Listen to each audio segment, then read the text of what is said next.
Alright, what is good, y'all? Soul here, and welcome back to the story mode.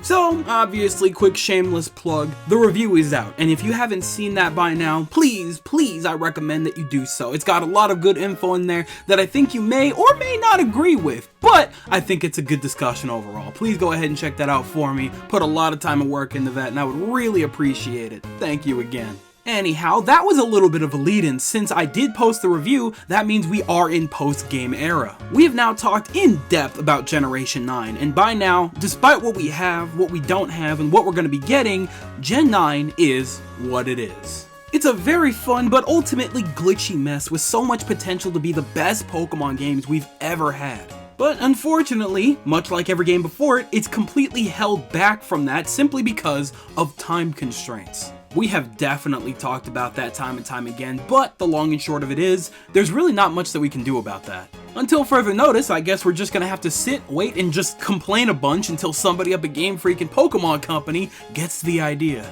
Now, it's no mystery that everybody and their mamas in the Pokemon community complains a lot when it comes to this series. And I'm positive that the reason for that is because the 90% of us that grew up on this series were imagining the entire time what this series would look like by now. It's always going to be a complete mystery to me as to why we skipped 2 entire generations of home consoles, and by the time we finally did get a Pokemon game on home consoles, it still looks like this. This entire phenomenon is the absolute embodiment of the word baffling.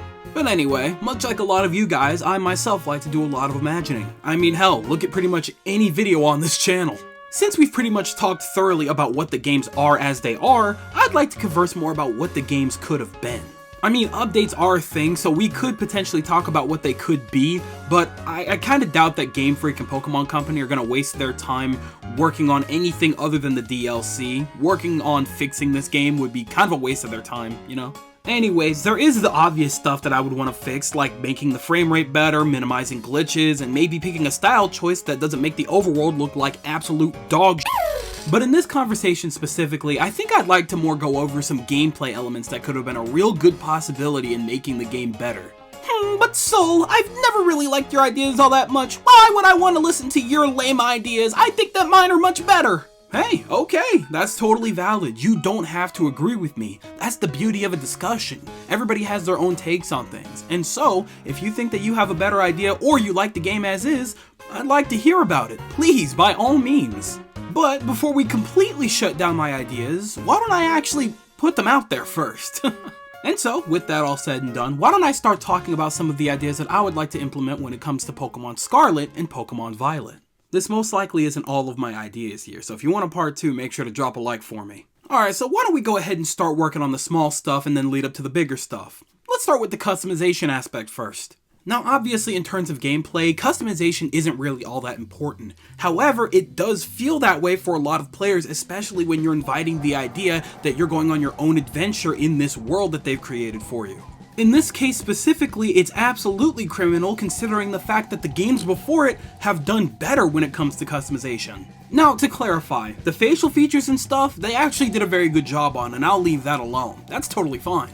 Right now, specifically, I'm talking about the clothing aspect. Like I said in my review, we only get 4 options for each gender, and it's absolutely foul. Somebody needs to be imprisoned for that. Now here's the thing, part of me completely understands why they did it this way. One of the biggest points of our character is that we attend a school. Whether it be Yuva or Naranja Academy, it would be kind of weird to not be in some kind of school uniform to prove that while we're on our journey. Now while it is a nice thing to be able to change up some facial features, what we have on our face, what we have on our head, and our shoes and our backpack, it's very weird that we can't change literally anything in the middle when characters like Nemona and Penny are allowed to completely disregard school dress code.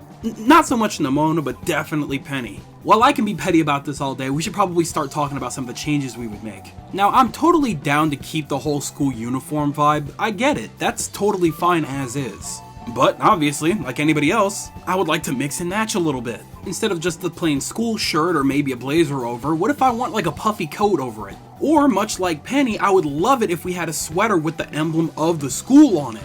However, I don't want to look exactly like Penny. I don't want just a plain gray sweatshirt with the symbol on it. Maybe I want a black one. Maybe I want a blue one. So I'm sure you get what I'm getting at by now. You could do this kind of thing with all of the other accessories when it comes to shoes, backpacks, and stuff like that. Just make it happen in the middle. That's all I'm asking. Now, one of the weirder changes I would like to make is actually toward the player character themselves. Now, to my understanding here, Yuva and Naranja Academy actually seem to operate a lot more like a college. First off, there are people of all ages that attend this academy, and they're scattered all around the world of Paldea. You could just explore and find them as trainers. And on top of that, you're offered a dorm room. You almost never go back home because technically you live at the academy now. And then on top of that, classes are completely optional. You can choose not to go and just call it a day. So you see what I'm getting at here? This definitely doesn't operate like your usual grade school type B. So here's my thing. Why do I have to attend this school as a 10-year-old? I mean, I know that's not really ever specifically stated or anything like that, but that's always the case with Pokemon games, especially in comparison to Nemona and Arven. You look like a kid. But if that's the case, why is it that I still have to look like a 10-year-old? I can't put my actual age in and actually look a little bit older, for God's sakes? So if it wasn't obvious, yeah, I would put in an age system that directly affects how your character looks. I'm sure that a lot of you are going to disagree with me on that one, but personally speaking, if it's not going to affect the story or any other aspect of the game in any way, shape, or form, I don't see why not be able to play as something at least somewhat closer to my actual age. Is that just a me thing? Because I haven't played any other RPGs in the last decade or so where I have to play as somebody 10 years or younger. It's crazy. Maybe like Mega Man Star Force 3 or something like that, but you know what? Nobody played that. Let's move on.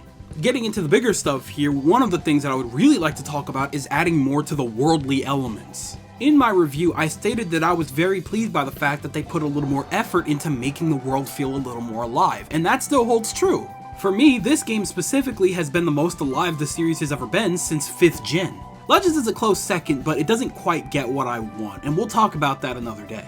However though, while it is nice that the world does feel like there's generally more of a presence, it's still alarming how empty things feel. Besides the school and the city that it resides in, every other city have people in them, but they don't have much going on worth looking into. Pokemon are doing things out in the overworld, but even when they're in groups, they usually kind of just keep to themselves. And that right there is specifically where I'd want to change things up a little bit. First off, when it comes to Pokemon in the overworld, I'd like to take a page out of Pokemon Snap's book for a minute here. Now, I myself have never personally played Pokemon Snap, but I did look into a little bit of gameplay here and there on the most recent one that came out a couple of years ago. One of the things that stuck out to me the most was that clip of Heracross going toe-to-toe with a Pinsir. And I couldn't help but think to myself that I would love more stuff exactly like that. I want Pokemon to interact with other Pokemon. I would be so stoked if I were to walk out to that first area and see like a Buizel and a Psyduck having a whole ass conversation with each other. It would be super cute to see a Pikachu chasing around a Lillipup in circles and they're just having a good time. Maybe an Applins just hanging out in the tree, but there's a Grafaiai under it trying to reach it.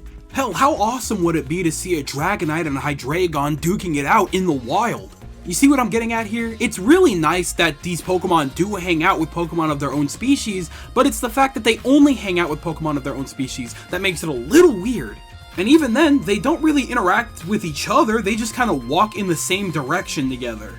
I feel like there should be more to the relationship than that. One of the things that kills me about this is actually Corviknight's Pokédex description. Now, we already knew Corviknight as the taxi Pokemon of the Galar region. So going into this game, they knew that it would be pretty obvious that we would recognize right away that Corviknight is in this region, but not used as the taxi Pokemon this time around. In its own Pokédex description, it specifically stated that it can't be a taxi Pokemon because it's very dangerous for passengers because Corviknights are always shot down by Tinkatons that throw their hammers at it for fun. That is absolutely hilarious. However, I don't want to just read about it, I kind of want to see something like that in action. It would be really neat if you saw a Corviknight just circling around in the sky in the overworld and then you would look down and you would see Tinkaton and its pre-evos just throwing hammers at it and just missing. Is that one too unrealistic? I don't know. But for a lot of the other things that I've mentioned here, I don't think that it's too out there. Having Pokemon running around in groups, sleeping, and acknowledging you when you get a little too close is all fine and dandy and all, but I would like them to be just a little more unique.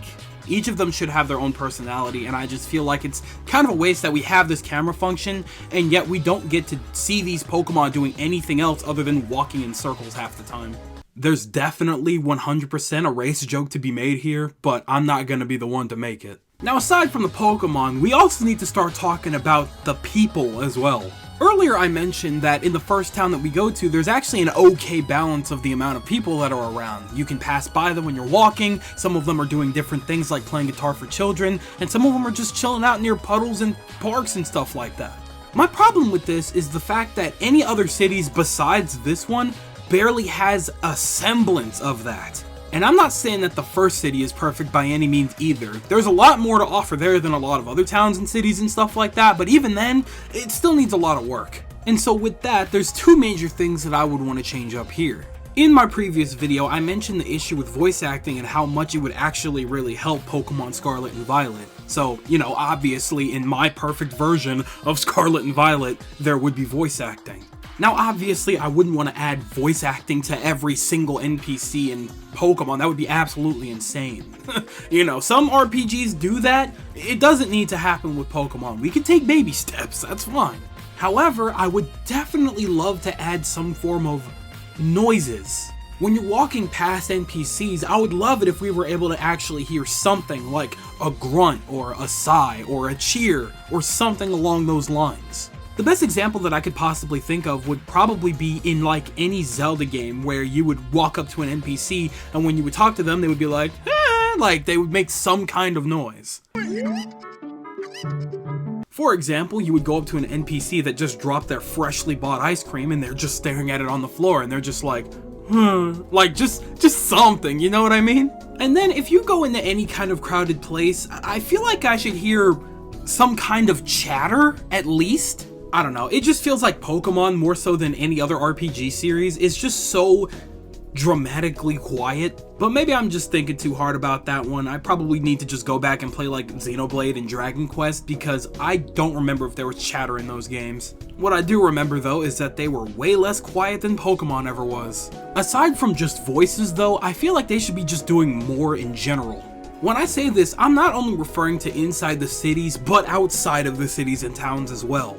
I want to see non-trainer NPCs that are like sitting on a rock. Maybe they're sleeping by a tree next to their Pokemon. Maybe they're going fishing next to their Pokemon. In older games, there would be NPCs that were just around for the sake of being around, and that's okay. That's totally fine. Just saying, you already tried to make it so that we're incentivized to go and talk to the trainers ourselves. You may as well have NPCs around so that we could go talk to them anyway and maybe get an item out of it or something. Hey, here's an idea. Maybe a couple of people, trainers or not, are looking at a tree with a slack off in it. That could be a very good visual indicator to hint towards the fact that Pokemon are hiding in trees, while also possibly insinuating that the player can interact with those Pokemon. And before anybody asks, yes, I did learn the hard way that there actually was somebody that tells you that you could ram into trees to knock Pokemon down, but I'm still petty, so I don't care. And hey, since it's in the overworld, we may as well have it so that other trainers are battling each other, or have a trainer with their Pokemon out battling another wild Pokemon. Remember in Gen 2 when there was specifically two trainers battling each other that was blocking your route? Why do we not see that kind of thing anymore? What the hell? But going back to towns and cities, again, I like what you did with the first town. We just have to scatter that around a little bit more because all the other towns surrounding the gyms have absolutely nothing to offer. I guess this kind of comes back to the whole animation aspect in which I want to visually see them doing things besides just standing there, maybe talking to each other, or maybe they're just walking around in circles with a random Pokemon following them, or maybe a random Pokemon is like walking by itself. I feel like there could be more than that, you know? Like I said earlier, give us that NPC that dropped their ice cream on the ground and they can't stop staring at it. And even when you talk to them, they maybe like side-eye you and then go right back to their ice cream. Have a couple of trainers sitting on a ledge, or maybe a trainer and their Pokemon sharing a sandwich or something like that, and you know, actually eating it. Have a couple of NPCs in the city with Iono's gym looking at those billboards absolutely fascinated, but in a dramatic fashion. I think you get my point. I feel like they should actually be doing something in the cities, like looking through a window. That's a very human thing to do, you know, just staring through a window of a shop and stuff like that. I think they have a couple of NPCs standing outside some shops doing something like that, but I want them like on the glass, like they're like breathing on it, like you could see you get me.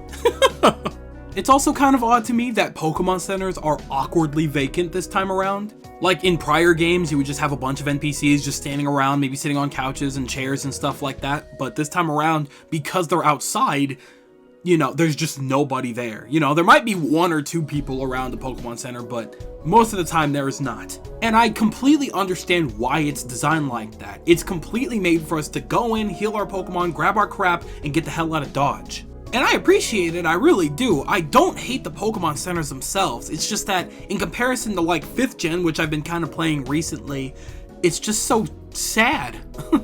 I don't know, there's just something so weirdly cozy about the Unova Pokemon centers. It's just so not like I could definitely go in one of those in real life and just fall asleep. Like it's just so cozy and comforting. But these here, nah, they're just sitting on a cold mountain and nobody's nearby. It's just so weird. But hey, that's just me, and I'll just leave it at that. Also, I know that all of these other shops were also made for the sake of convenience to just go in, grab your stuff, and get out. But the fact that we just go into a shop and all we see is the menu right away, come on, we're not on the DS era anymore. What is that? I know your entire purpose was to try and take away loading screens and whatnot, but I think that most buildings that you enter not having an actual inside just takes away any form of incentive to go anywhere. Maybe I'm still living in the past a little bit here, but I kind of liked when there was a Pokemon Center and a Pokemart, and you would go in the mart and there would just be people like shopping for different things. I would love to see an actual store. Like, I want to see a Pokemon Walmart and walk in that thing. You know what I'm saying? I want to go to different aisles. That's crazy. That's crazy. But my point is, I miss shops and stores having actual insides and NPCs to interact with inside of the shops.